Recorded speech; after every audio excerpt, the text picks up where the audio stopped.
공휴일이 되거나 쉬는 날이 되면 사람들은 각자의 취미 생활과 여가 생활에 아주 분주하게 움직이고 있습니다. 누가 시킨 것도 아닌데 알아서 각자가 자신이 원하는 곳에 이미 달려가 있을 것입니다. 매주일이 되어서 예배당을 찾는 것도 마찬가지입니다. 왜 우리는 이곳에 와서 말씀을 듣고 찬양하고 기도하고 왜 예배 자리에 앉아 계십니까? 하나님과 나만이 아는 영적인 체험이 있고 은혜가 있기 때문입니다. 강대상에 선포되는 말씀이 마음에 부딪혀 올 때가 있습니다. 또 하나님께 구하는 성도들의 기도가 응답되어 나타날 때에 경험해 본 사람만이 아는 놀라운 비밀이 있기 때문입니다. 성도님들의 우리 기도 제목을 들어보면 어떠할까요? 하나님 어찌 나 같은 사람의 기도를 들으실까? 아예 기도하지 않는 분도 있겠지만 대부분의 성도님들은 열심히 기도하십니다.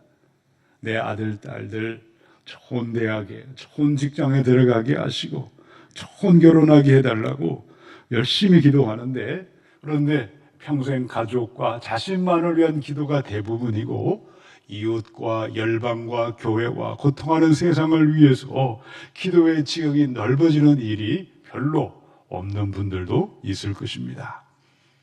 그런데 믿음의 본질은 무엇일까요? 우리가 믿는 믿음이 바른 믿음이고 진실한 믿음이라면 반드시 믿음은 성장하게 되고 성숙하게 되어 있습니다.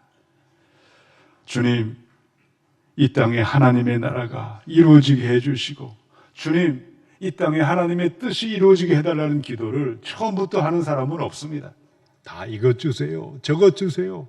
그저 어린아이가 떼쓰듯이 그렇게 철부지처럼 어린아이 기도를 시작하지만 세월이 지나갑니다. 한 해 한 해 나이가 들면 들수록 우리의 믿음은 하나님의 나라와 하나님의 의와 하나님의 영광을 위한 기도로 변해가게 되어 있는 것입니다. 그것이 당연한 것이고 정상적이라고 할 수가 있을 것입니다.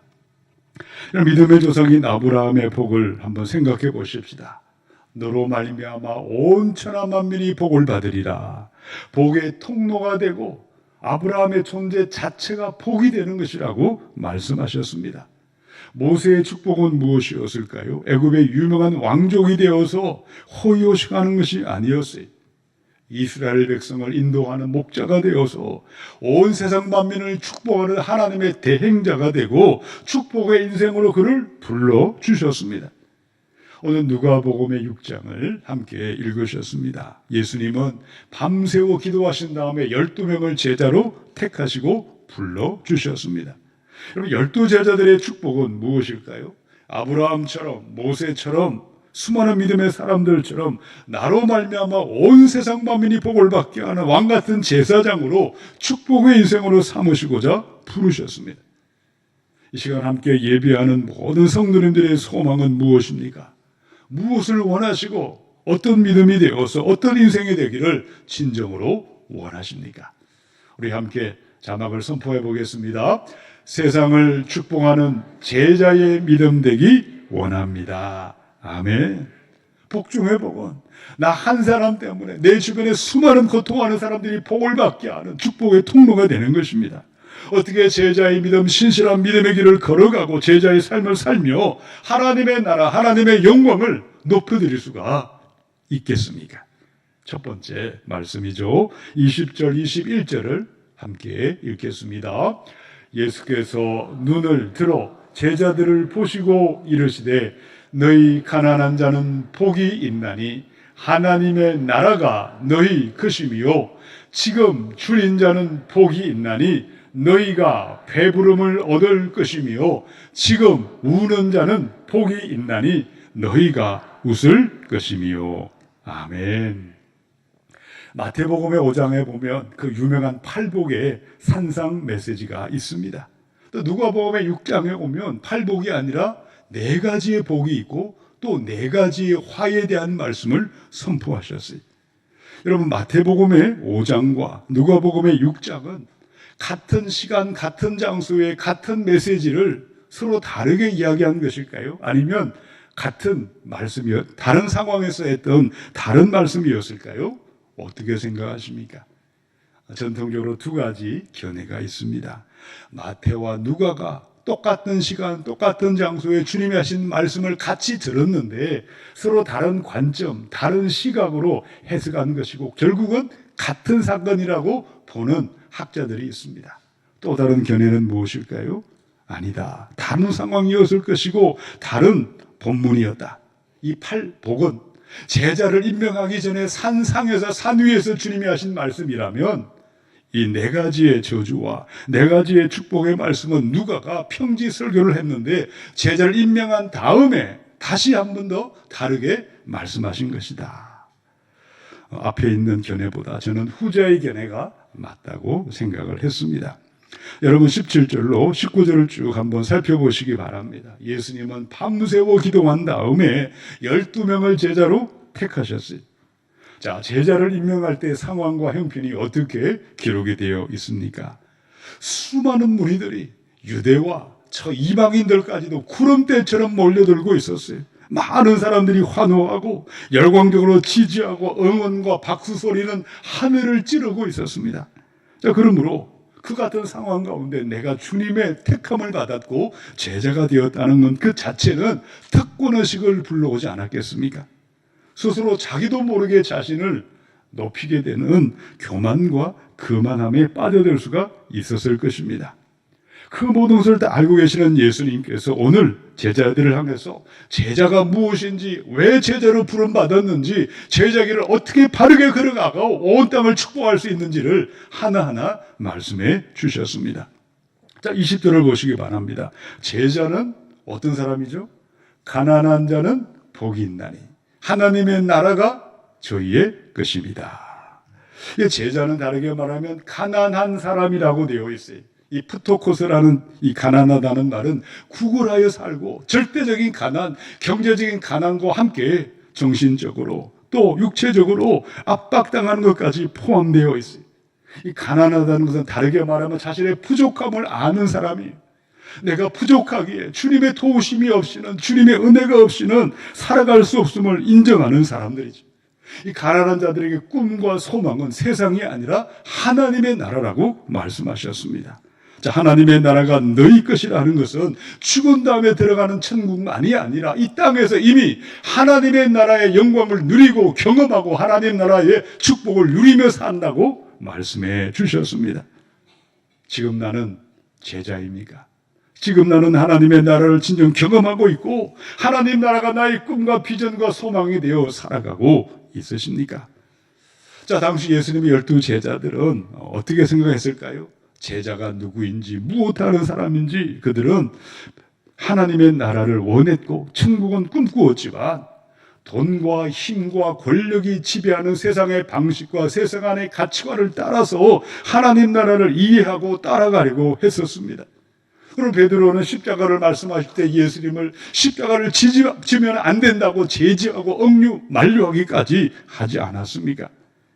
야고보와 요한은 하나님의 나라가 이루어질 때 오른쪽 왼쪽에 앉혀달라고 세상의 권력으로 천국이 하나님의 나라를 이해한 사람들이었어요.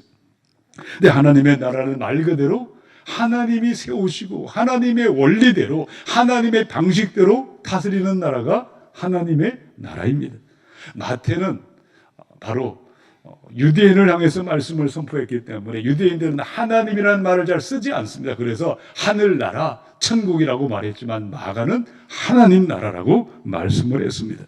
하나님이신 예수님의 눈과 시각으로 볼 때만이 하나님 나라를 바르게 이해하고 준비하게 되어 있습니다. 어떻게 세상의 방식, 세상의 가치관이 아니라 주님의 눈으로, 주님의 시각으로 제자의 믿음을 결단하고 제자의 삶을 향해 나아갈 수 있다고 말씀하셨을까요? 첫 번째, 함께 선포하겠습니다. 지금 의에 줄이고 지금 애통함으로 살겠습니다. 아멘. 의가 무엇일까요?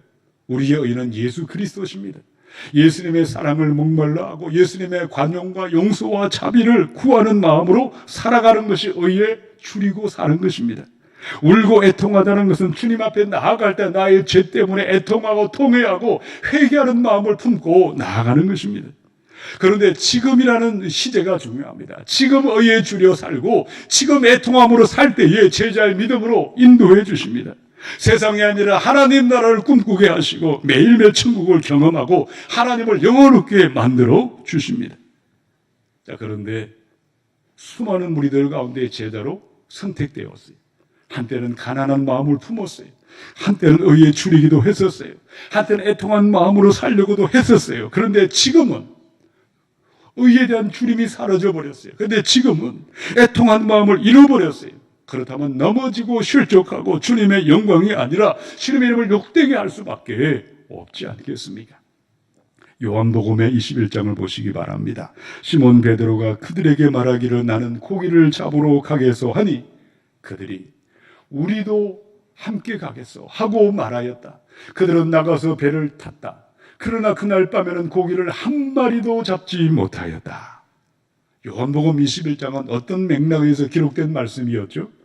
십자가에 죽으시고 3일 만에 부활하신 예수님을 만났어요. 여러 차례 만났어요.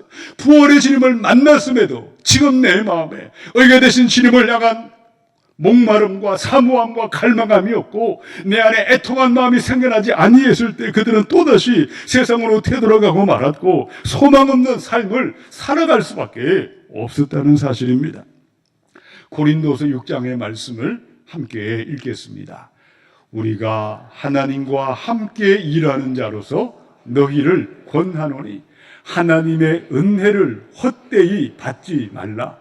이르시되 내가 은혜 베풀 때에 너에게 듣고 구원의 날에 너를 도왔다 하셨으니 보라 지금은 은혜 받을 만한 때요 보라 지금은 구원의 날이로다. 아멘. 너무나 유명한 말씀이죠.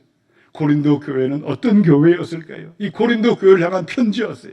성령으로 시작한 교회였습니다. 성령의 능력이 임하여 방언과 방언 통변과 예언과 축사와 병고침과 온갖 능력이 충만한 교회였었어요. 그런데 지금은 하나님의 은혜를 갈망하지 않고 지금은 의를 갈망하지 않고 지금은 애통함을 잃어버렸을 때에 그 교회가 어떻게 변해가고 어떻게 그들은 부패하고 말았습니까?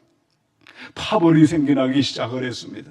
다툼과 분쟁은 끊일 날이 없었습니다. 마침내 부활을 부정하는 자들까지 큰 힘을 얻고 교회가 어지럽힘을 당하고 말았습니다. 우리가 함께 모인 자연교회는 어떠합니까? 100년 전에 선교사님이 오셔서 교회가 시작이 되었습니다. 이름 없는 신실한 믿음의 사람들의 섬김을 통해 큰 부흥이 일어나게 하셨고 하나님의 영광을 높여드리고 하나님의 나라를 세웠다 할지라도 과거는 과거일 뿐입니다. 이미 다 지나가 버렸어요. 매일매일 하루하루 우리 주님께서 세운 신실한 믿음의 지도자들이 성령을 향한 의와 간절함과 목마름과 애통함을 잃어버렸다면 하나님 나라의 천국 소망 가운데 살아가려고 싶어도 살아갈 힘과 능력은 우리에게 없는 것입니다. 나도 모르게 세상의 자랑, 세상의 가치관, 세상의 방식을 따라서 하나님 이름을 욕되게 할 수밖에 없지 않겠습니까? 매일매일 정말 제자가 되어 가난한 자로 의의 주림과 하나님을 향한 애통한 마음으로 나아갈 때에 그 제자들을 통해 하나님은 영광 받으시고 하나님이 주님의 교회를 세워가는 영광이 나타나게 될 줄로 믿습니다. 리고넨 목사님의 목적이 이끄는 삶에 건강한 교회를 세우는 건강한 성도의 세 가지 선택을 말씀했어요. 우리 한번 같이 선포하겠습니다. 첫 번째, 내 마음을 진리로 채우겠다고 결심하라. 두 번째, 부정적인 생각이 떠오르지 않도록 마음을 지키라. 세 번째, 마음과 생각의 초점을 오로지 선한 일에 맞춰라. 아멘. 제자는 어떤 사람들입니까? 이 가난한 사람들은 우리의 마음을 진리 대신 예수님으로 채우겠다는 다짐과 결단을 드리는 사람들입니다. 그 다짐과 결단은 저절로 되지 않습니다. 나도 모르게 찾아오는 부정적인 생각들을 내가 내 마음의 주인이니 몰아내시고 차단하시기 바랍니다. 선한 일들, 하나님의 나라를 바라보시고 하나님의 나라의 모든 시선을 고정하고 날마다 가난한 자로 의의 대신 예수님을 목말라 하고 하나님 앞에 애통한 마음으로 나아갈 때에 그 사람을 통해, 제자들을 통해 하나님께서 하나님의 교회를 영광스럽게 만들어가게 될 줄로 믿습니다. 의의 목마름을 가지시고 성령에 대한 갈망을 가지시고 애통한 마음으로 제자의 믿음으로 걸어가셔서 수많은 사람들을 살아나게 하고 하나님만을 높여드리시기를 축원합니다. 우리 두 번째 말씀입니다. 22절과 3절을 읽어보겠습니다. 인자로 말미암아 사람들이 너희를 미워하며 멀리하고 욕하고 너희 이름을 악하다 하여 버릴 때에는 너희에게 복이 있도다. 그날에 기뻐하고 뛰놀라. 하늘에서 너희 상이 큼이라. 그들의 조상들이 선지자들에게 이와 같이 하였느니라. 아멘. 예수께서 이 말씀을 선포했을 때 12제자들은 주님의 말씀을 이해할 수 있었을까요? 이해할 수 없었어요. 납득이 되지 않았을 것입니다. 수많은 무리들이 환호성을 지르고 있는데, 우리 주님의 구름대처럼 사람들이 몰려들고 있는데 도대체 왜 저런 말씀을 하실까? 이해하지 못했죠. 근데 예수님은 어떤 분이시죠? 장차 일어날 장래일을 다 알고 계시는 주님이시고 인간의 속성을 속속들이 알고 계시는 주님이십니다. 인자, 예수님으로 말미암아 복음으로 말미암아 말씀대로 살려고 하면, 순종하려고 하면 반드시 핍박과 환난 당할 것을 말씀하셨어요. 그러나 무엇을 약속해 주셨습니까? 우리 두 번째 말씀입니다. 함께 선포합니다. 제자의 믿음 순종할 때 세상 고난과 비교할 수 없는 하늘 영광이 있습니다. 아멘. 2000년의 기독교의 역사는 고난과 핍박과 죽음과 순교의 피를 흘린 역사였습니다. 열광적으로 주님을 지지하고 주님을 따라다니는 많은 무리들이 얼마 후 어떻게 변했을까요? 전 나사렛 예수를 십자가에 못 박게 하소서, 십자가에 못 박게 하소서 소리치고 달려들어 처참한 죽음으로 끌고 갔습니다. 그들이 원하는 메시아는 힘이 없는 십자가에 달려 죽임당하는 메시아가 아니었어요.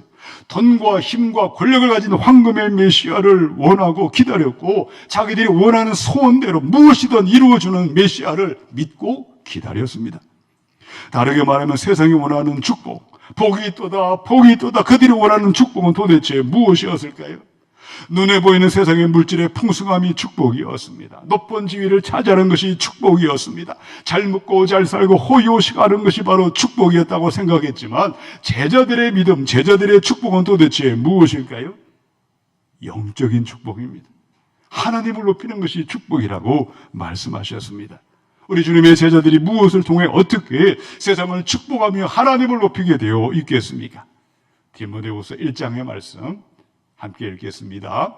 그러므로 너는 내가 우리 주를 정언함과 또는 주를 위하여 갇힌 자 된 나를 부끄러워하지 말고 오직 하나님의 능력을 따라 복음과 함께 고난을 받으라. 아멘. 세상을 살고 있지 않습니까? 세상과 적당하게 타협하고 적당하게 대충대충 믿음 생활하면은 어떤 고난도, 어떤 핍박받을 일도 없습니다. 근데 말씀대로 살려고 하면, 순종하며 살아보려고 하면 반드시 비방당하고 고난당하고 핍박받는 일이 찾아오게 되어 있지 않습니까? 그럼에도 왜 많은 믿음의 사람들은 복음과 함께 고난받기를 기뻐하고 제자의 믿음으로 제자의 삶을 향해 나아가게 된 이유는 도대체 무엇일까요?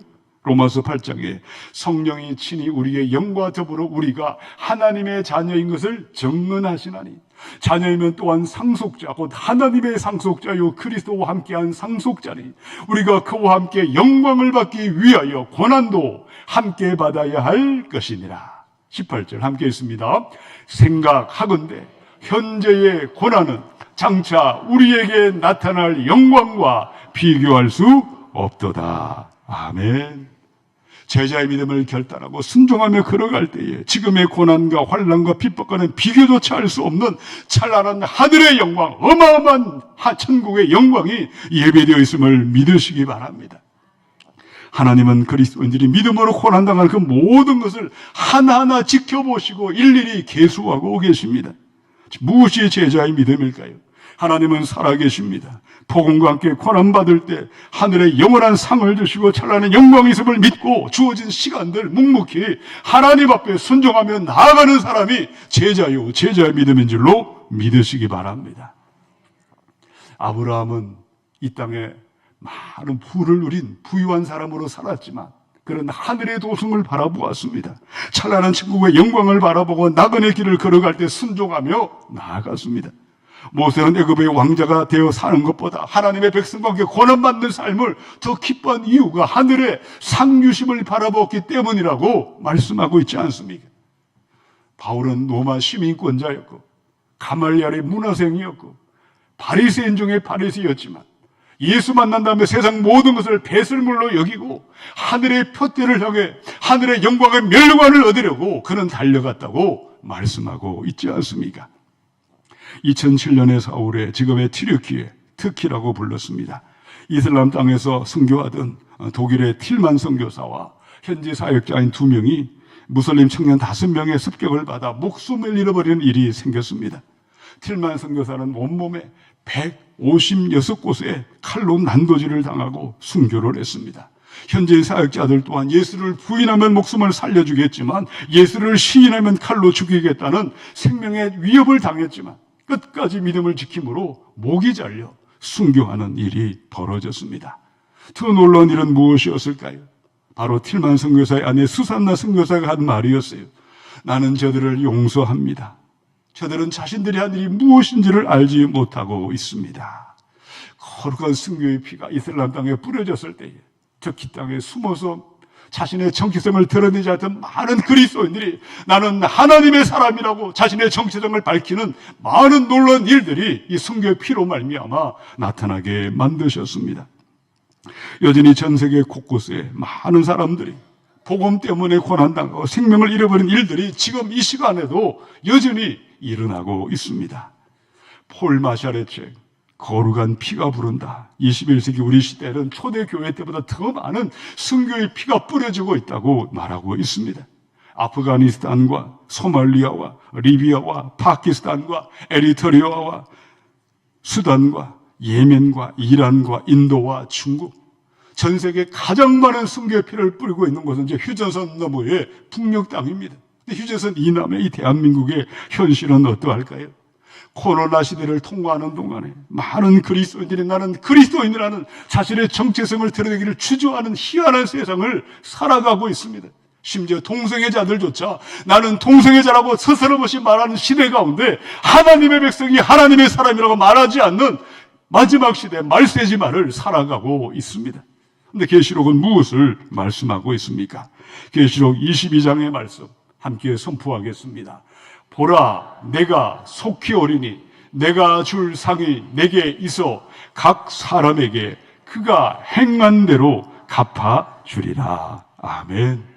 복음을 위하여 우리 주님의 제자가 되어 이 땅의 고난과 핍박을 받지만 하늘에 비교할 수 없는 찬란한 영광이 있음을 믿으시기 바랍니다. 하늘의 상주심을 바라보시고 제자의 믿음을 결단하고 나아가셔서 수많은 생명을 살아나게 하시고 하나님만을 높여드리시기를 축원합니다. 우리 세 번째 말씀 24절로 6절까지를 읽겠습니다. 그러나 화 있을진저 너희 부요한 자여 너희는 너희의 위로를 이미 받았도다. 화 있을진저 너희 지금 배부른 자여 너희는 줄이리로다. 화 있을진저 너희 지금 웃는 자여 너희가 애통하며 울리로다. 모든 사람이 너희를 칭찬하면 화가 있도다. 그들의 조상들이 거짓 선지자들에게 이와 같이 하였느니라. 아멘. 네 차례 축복의 말씀, 또 네 차례 화에 대한 말씀을 선포하셨어요. 제자들만이 아니라 그 주변에 모여있던 많은 회중들에게도 함께 이 말씀을 선포하셨습니다.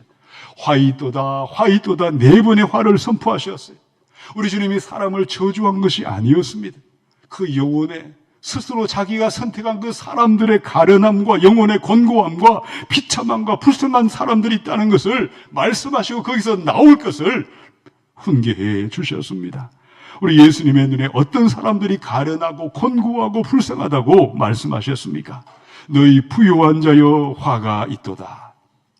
돈과 재물이 우리 시대의 신이 되어 있습니다. 여러분, 성경은 돈과 재물 그 자체가 부정하다고 말씀하고 있지는 아니하십니다. 여기서 부유하다는 것은 무슨 말일까요? 세상에 돈과 물질과 재물이 인생의 목적이 되어 있는 사람들을 말씀하고 있어요. 돈과 물질에서 위안을 받고 평안을 누리고 돈과 물질 때문에 하나님을 필요하지 않는 사람들을 가리키고 있습니다. 내 수중에 돈을 신뢰하기에 자만하고 교만하게 그 자체가 저주와 화가 되어버렸다고 하겠습니다. 지금 배부른 것이 왜 화가 되어 임하는 것일까요? 내 영혼의 굶주림을 위해 주님의 의와 성령을 갈망하는 것이 아니라 돈과 권력과 욕망과 거짓된 세상의 것을 만족하고 살기에 그 자체가 고통의 삶이라고, 화의 삶이라고 말씀하셨어요. 화 있을진저 지금 웃는 자요. 웃는 것이 왜 화가 될까요? 기쁨은 성령의 열매이지 않습니까? 여기서 웃는다는 것은 도대체 무슨 말일까요? 세상의 말초적인 쾌락과 욕망과 이 땅의 쾌락을 따라 추구하는 삶이 바로 화가 있다고 말씀하셨습니다. 왜 많은 사람들이 칭찬하는 그 사람이 화가 있고 고통하고 저주가 된다고 말씀하셨습니까? 신실한 믿음의 종들은 하나님의 사랑도 선포하지만 두려운 공의의 말씀도 그대로 선포하기에 사람들로부터 핍박을 받고 살아가게 되어 있지만 엉터리 거짓된 선지자들은 어떠할까요? 온갖 좋은 말로 미사역으로 달콤한 말로 좋은 말만을 내뱉고 사람의 비위를 맞추고 살기에 그 자체가 화가 된다고 말씀하셨습니다. 네 번의 화, 부유한 자, 배부른 자, 웃고 쾌락에 빠져 사는 자, 사람의 칭찬과 인기에 먼저 연연해하며 사는 사람들의 한 가지 공통점은 무엇일까요? 하나님을 믿는다고 말도 할 수 있고 예배당에 나와 앉아있을 수도 있겠지만 영원한 하나님의 나라, 천국의 소망을 품고 살아가고 있지 않습니다. 눈에 보이는 세상의 부귀와 영화와 이 땅의 행복과 형통 그 자체가 예수를 믿고 따라가는 삶의 목적이 되어 있는 사람이요, 마음의 소원이 되어 살아가는 사람이라고 할 수가 있는 것입니다. 누가복음의 16장에 주님이 하신 말씀이죠. 어떤 부자가 있었는데 그는 자색 옷과 고운 베옷을 입고 날마다 즐겁고 호화롭게 살았다. 그런데 그 집 대문 앞에는 나사로라 하는 거지 하나가 헌데 투성이 몸으로 누워서 그 부자의 상에서 떨어지는 부스러기로 배를 채우려고 하였다. 개들까지도 와서 그의 헌데를 핥았다. 그러다가 그 거지는 죽어서 천사들에게 이끌려가서 아브라함의 품에 안기었고 그 부자도 죽어서 묻히었다. 부자가 지옥에서 고통을 당하다가 눈을 들어서 보니 멀리 아브라함이 보이고 그의 품에 나사로가 있었다. 유대인으로 태어났습니다. 돈 많은 부자로 한평생 한세상 행복하게 살았던 이 남자가 세상을 살 때의 축복은 도대체 무엇이었을까요? 풍성한 물질이 주는 위안이 축복이었습니다. 세상 것으로 만족하고 웃고 떠들고 온갖 쾌락에 빠져 살았습니다. 많은 사람들 인정을 받고 박수받고 사는 것이 삶의 목적이요 유일한 소망으로 알고 살았던 인생의 결론이었어요. 세상을 사는 동안 하나님의 나라, 영원한 천국을 원한 적도 없었고 원하지도 아니했고 눈에 보이는 세상의 육신의 정욕과 안목의 정욕과 이성의 사랑에 매여 이 땅만을 바라보고 살아간 인생의 결론이라고 말씀하셨습니다. 이 시간 저와 여러분의 믿음의 모습은 어떠하십니까? 어떠해야 하겠습니까? 누가복음 17장을 함께 선포하겠습니다. 보아라, 하나님의 나라는 너희 가운데에 있다. 아멘. 예수님이 오셨어. 성령님이 오셨어. 천국이 시작이 되었고 하나님의 나라가 시작이 되었습니다. 하나님의 나라가 우리 가운데 임하는 사람, 하나님의 나라를 매일매일 경험하는 사람은 깊은 산속에 들어가 세상과 담을 쌓고 그렇게 다시실 주님만을 바라보고 사는 것이 아니라고 말씀하셨어요. 하나님의 나라의 백성들, 지금 주어진 이 땅의 시간, 물질, 내모든 삶의 자리 가운데 하나님과의 관계 가운데 긍정적으로 바로 적극적인 삶을 살아가며 있는 것입니다. 돈과 물질을 사랑하고 세상의 욕망에 매여 사람들의 인기를 구하며 살아가지 않을 것입니다. 가정과 직장과 일터와 교회와 내모든 삶의 자리마다 가난한 자가 되어 의게 되신 주님만을 목말라 하고 애통하는 마음으로 우리 주님 앞에 나아가는 것이고 하나님의 영의 성령의 충만을 받아 복음과 함께 고난받는 삶을 살며 영원한 하나님을 바라보고 하나님 나라를 향해 나아가는 그리스도인인 줄로 믿습니다. 우리 세 번째 말씀을 함께 선포하겠습니다. 세상이 아니라 하나님 나라를 소망 삼고 살겠습니다. 아멘. 인간의 연수는 70입니다. 강건하면 80이라고 했습니다. 나의 남은 시간을 세워보시고 영원한 하나님 나라를 나의 소망 삼으시고 오늘 우리 한 분 한 분이 의에 줄이고 애통하는 마음으로 진정 가난한 제자의 믿음을 결단하고 나아가십시다. 우리 한 분 한 분 참으로 우리 주님께서 우리 한 분 한 분에게 복을 내려주시기를 원합니다. 비록 복음의 연단에 고난과 환난과 핍박이 있지만 비교할 수 없는 하늘의 영광의 있음을 믿으시고 하나님의 나라가 이루어지는 천국의 꿈을 꾸고 하나님 나라의 제자가 되어서 수많은 사람을 살아나게 하고 하나님 나라를 높이며 나아가는 귀한 성도님들이 되시기를 우리 주님의 이름으로 축원합니다.